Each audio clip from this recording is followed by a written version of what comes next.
Good morning students. Last week நம்ம interior of the earth பார்த்தோம். அதில் எர்த்தோடைய introduction, interior of the earth, அந்த எர்த்தில் உள்ள மேட்டில் என்னெல்லாம் இருக்குது அப்படிங்கிறத பார்த்தோம். ஸோ இன்றைக்கி ஜஸ்ட் ரீகால் பண்ணிவிட்டு அப்படியே லெசனை கண்டினியூ பண்ணலாம். எர்த் அப்படின்றது இஸ் அ டைனமிக் பிளானட் அப்படின்னு சொல்கிறாங்க. டைனமிக் பிளானட்னால் பலதரப்பட்ட விஷயங்கள் உள்ளடங்கிய ஒரு பிளானட் தான் எர்த் அப்படின்னு சொல்கிறாங்க. ஸோ இந்த earth surface is constantly undergoing changes inside and outside அப்படின்னு சொல்கிறாங்க. அதாவது எர்த்தினுடைய வெளிப்பக்கத்துலேயும் சரி, எர்த்துடைய உள்ளேயும் சரி, undergoing changes inside and outside, ரெண்டு புறங்களும் வேறு வேறு மாதிரியான ஒரு அமைப்பில் இருக்குது அப்படின்னு சொல்கிறாங்க. Have you ever wonder what lies in the interior of the earth? What is earth made up of? அதாவது எர்த்துக்குள்ளே பார்த்தீங்க அப்படின்னு சொன்னால் நிறைய விதமான lies in the interior of the earth அப்படின்னு சொல்கிறாங்க. ஒண்டர் அப்படின்னா பலதரப்பட்ட அதிசயங்கள் அடங்கியது தான் நம்மளுடைய எர்த் அப்படின்னு சொல்கிறாங்க. அதில் ஹை பிளாட்டிவ்ஸ் இருக்குது, லார்ஜ் பிளைன்ஸ் இருக்குது, அண்ட் டீப் வேலிஸ்ன்னு சொல்லி நிறைய பலதரப்பட்ட வகையான நில அமைப்பு முறை எர்த்தோடைய சர்ஃபேஸில் நம்ம பார்க்க முடியுது. ஓகே இப்போது இன்டீரியர் ஆஃப் தி எர்த் பற்றி பார்க்கலாம். Interior of the earth compared to that of an apple. எர்த்தை நான் லாஸ்ட்டே சொன்னேன், எர்த்தை ஒரு ஆப்பிளோட என்ன செய்கிறாங்கன்னா கம்பேர் பண்ணி பார்க்குறாங்க. The earth too has shells like that of an apple. If we cut a section through the earth, we will get a view as shown in figure. So ஆப்பிளை கட் பண்ணால் எப்படி இருக்குமோ ஸோ அந்த மாதிரி லேயர்ஸாக இருக்கும் அப்படின்னு சொல்கிறாங்க. ஸோ அப்படிப்பட்ட எர்த்தினுடைய spherical earth is found to be a 3 concentric layers. Earth 3 concentric லேயர்ஸில் இருக்குது. The first one is the crust, the second one is mantle and the core அப்படின்னு சொல்கிறாங்க. The crust is the outermost layer of the earth. Its average thickness varies from 5 to 30 km வரைக்கும் இதோட thickness இருக்கும் அப்படின்னு சொல்கிறாங்க. It is about 35 km on the continental masses and only 5 km on the ocean floors அப்படின்னு சொல்கிறாங்க. அதாவது 30 kilometres வரைக்கும் இருக்கும் அப்படின்னு சொல்கிறாங்க. அதில் சி ஏரியா ஓஷன் ஃப்ளோர்ஸில் எப்படி இருக்கும் அப்படின்னு சொன்னால் 5 கிலோமீட்டர்ஸ் வரைக்கும் இருக்கும். So despite greater thickness, the continental crust is less dense than the oceanic crust because it is made up of both light and dense rock types. The oceanic crust is composed mostly of dense rocks such as basalt.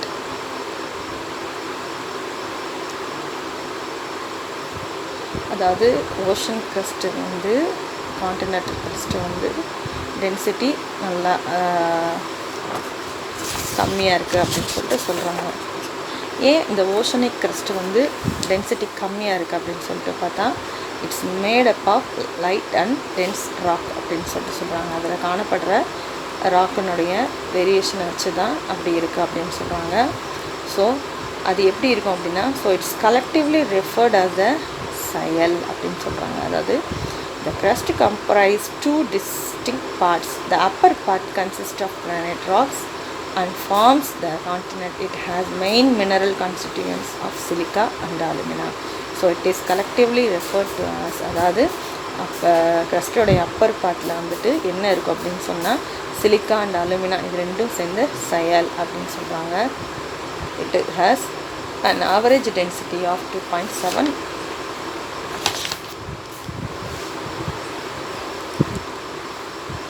gram per centimeter 3. And second part is the lower part is a continuous zone of denser basaltic rocks from the ocean floors அப்படின்னு சொல்கிறாங்க. இதுதான் first பார்த்தது பெசால்டிக் இருக்கிறதுனால ocean floor அசையாமல் இருக்கும். So அடுத்தது comprising mainly of silica and magnesium, it is therefore called as sima. It has, அதாவது இந்த இதில் பார்த்தீங்க அப்படின்னு சொன்னால் lower continues of own denser rocks from the ocean floors. Ocean floors என்ன இருக்குன்னா Cl and magnesium இந்த ரெண்டு ஃபார்மேஷனும் சேர்ந்து சிமா அப்படின்னு சொல்லிட்டு சொல்கிறாங்க. இங்கே பாருங்கள், இதில் இருக்கிறத லேயர்ஸை பாருங்கள். க்ரஸ்ட்லே க்ரஸ்ட் இருக்குது, நெக்ஸ்ட்டு மேண்டில்னு சொன்னேன். மேண்டிலில் 2 டைப்ஸ் இருக்குது, upper mantle and lower mantle அப்படின்னு சொல்லிட்டு 2 டைப்ஸ் இருக்குது அப்படின்னு சொல்லிட்டு சொல்கிறாங்க. And third one is core. கோரையும் பார்த்திங்க அப்படின்னா 2ஆக டிவைட் பண்ணுறாங்க, அவுட்டர் கோர், இன்னர் கோர் அப்படின்னு சொல்கிறாங்க. ஃபஸ்ட்டு பாருங்கள், the next layer beneath the crust is called the mantle. It is separated from the crust by a boundary called a Moravec discontinuity அப்படின்னு சொல்கிறாங்க. அதாவது எர்த்தையோடைய மேல் பகுதியாக இருக்கக்கூடிய க்ரஸ்ட்டையும் மேண்டிலையும் பிரிக்கக்கூடிய ஏரியாவை தான் என்னன்னு சொல்கிறாங்க அப்படின்னு சொன்னால் Moravec discontinuity அப்படின்னு சொல்லிட்டு சொல்கிறாங்க. அப்படின்னு பார்த்தோம், இது வந்து 2900 கிலோமீட்டர் வரைக்கும் திக்னஸ் இருக்கும். Upper mantle with density of extends down of 700 kilometre வரைக்கும் லேயர் இருக்குது மேண்டிலுக்கு அப்படின்றாங்க. ஸோ அடுத்தது பார்த்திங்க அப்படின்னா கோர். Innermost layer of the earth is called a core. It's also known as the barysphere. It is separated from the mantle by a boundary called Wiechert Gutenberg discontinuity அப்படின்னு சொல்கிறாங்க. The core also divided into 2 parts. கோரில் பார்த்திங்கன்னா கோரையும் 2ஆக divide பண்ணுறாங்க, outer core and inner core. Outer கோரில் பார்த்திங்க அப்படின்னு சொன்னால் ரிச் அயனும் இஸ் லிக்விட் ஸ்டேட்டும் இருக்கும் அப்படின்னு சொன்னாங்க. அதாவது அவுட்டர் கோரில் which is rich iron is in liquid state அப்படின்னு சொல்கிறாங்க. அடுத்து இன்னர் கோரில் பார்த்திங்க அப்படின்னு சொன்னால் அதுவே எப்படி இருக்கும் அப்படின்னு சொன்னால் inner core composed of nickel and ஃபெரஸ்ன்னு சொல்லக்கூடிய இதெல்லாம் இந்த அமிலங்களும் இந்த இதுவும் வந்து எப்படி இருக்குன்னா சாலிட் இன் ஸ்டேட்டில் இருக்கும் அப்படின்னு சொல்லிட்டு சொல்கிறாங்க. The central core has very high temperature and pressure. It extremes from 5150 km to 6370 km. The average density of core is 13.0 gram by centimeter cube அப்படின்னு சொல்லிட்டு சொல்கிறாங்க. ஓகே, do you know பாருங்கள், the crust forms only 1% of the volume of the earth. 84% consists of the mantle and 15% the core. The radius of the earth is 6371 kilometre வரைக்கும் இருக்கும் அப்படின்னு சொல்லிட்டு சொல்கிறாங்க. Next நம்ம எர்த்தோடைய மூமெண்ட் பற்றி பார்க்க போகிறோம். lithosphere is broken into a number of plates known as the lithosphere plates. எர்த்தோட மூமெண்ட் பற்றி பார்க்க போகிறோம். எர்த்தோட மூமெண்ட் பார்த்திங்க அப்படின்னா the lithosphere is broken into a number of plates. அதாவது எர்த்தில் நிறைய டைப்ஸ் ஆஃப் இருக்குது லித்தோஸ்பியரில். ஓஷன், வாட்டர் ஃப்ளோ, ரிவர், மவுண்டென்ஸும் நிறைய types of various land forms எர்த்தில் இருக்குது. அந்த எர்த்தில் இருக்கக்கூடிய க்ரஸ்ட் பார்ட், அதாவது 2 டைப்பாக பிரிக்கிறாங்க. அது என்ன அப்படின்னு சொன்னால், ஃபர்ஸ்ட் ஒன்று external or exogenic and endogenic or எக்ஸோஜெனிக்னு சொல்லிட்டு 2 டைப்பாக வந்து என்ன செய்கிறாங்க, பிரிக்கிறாங்க. So endogenic forces act below the surface of the earth. Endogenic forces means inner. Earth's inner movement is called a endogenic forces.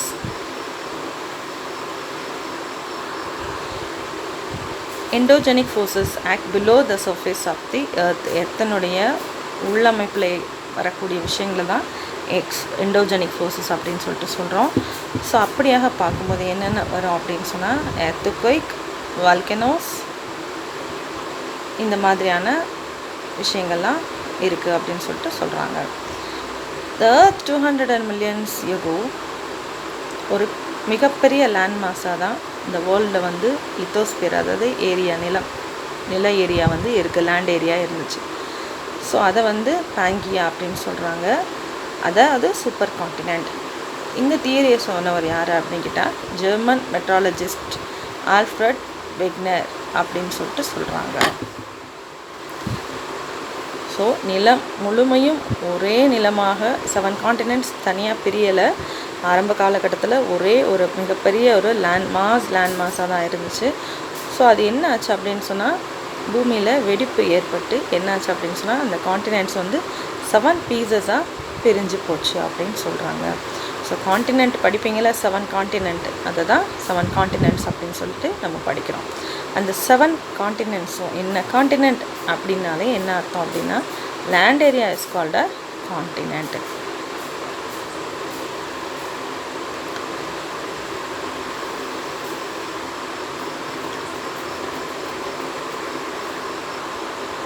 So அந்த லித்தோஸ்பியரிக் பீசஸ் பார்த்தீங்க அப்படின்னு சொன்னால் at places these plates move away from each other creating wide rifts on the earth surface.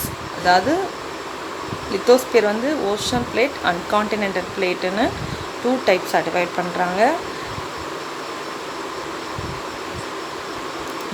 அதாவது tectonic plates கன்வர்ஜனும் tectonic plates diverge அப்படின்னு சொல்லிட்டு 2 டைப்பாக divide பண்ணுறாங்க. க்ரஸ்ட் ஏரியா 2 பார்ட்டாக பிரிக்கப்படுது. என்ன அப்படின்னு சொன்னால் எர்த்தோட க்ரஸ்ட் பார்ட், அதாவது லேண்ட் ஏரியாவில் இருக்கக்கூடிய crust part. At the same time கடலுக்கு அடியிலையும் என்ன இருக்கும் அப்படின்னு சொன்னால் எர்த்துக்கு க்ரஸ்ட் பார்ட் இருக்குது. ஸோ பட் கடலுக்கு அடியில் கடலில் இருக்கிற க்ரஸ்ட் பார்ட் வந்து என்ன செய்யணும், கொஞ்சம் லோவராக இருக்கும் அப்படின்னு சொல்கிறாங்க. ஸோ அந்த சீப் ஏரியாலையும் கூட பார்த்தாங்க அப்படின்னு சொன்னால் டெக்டானிக் பிளேட்ஸில் ஏற்பட்ட ப்ரெஷர் காரணமாக என்னாச்சு அப்படின்னா மவுண்டெயின்ஸ் வந்து எப்படி இருக்குது அப்படின்னா ஃபோல்ட் ஆகி இருக்குது அப்படின்னு சொல்கிறாங்க. Upper and slope mountains are created.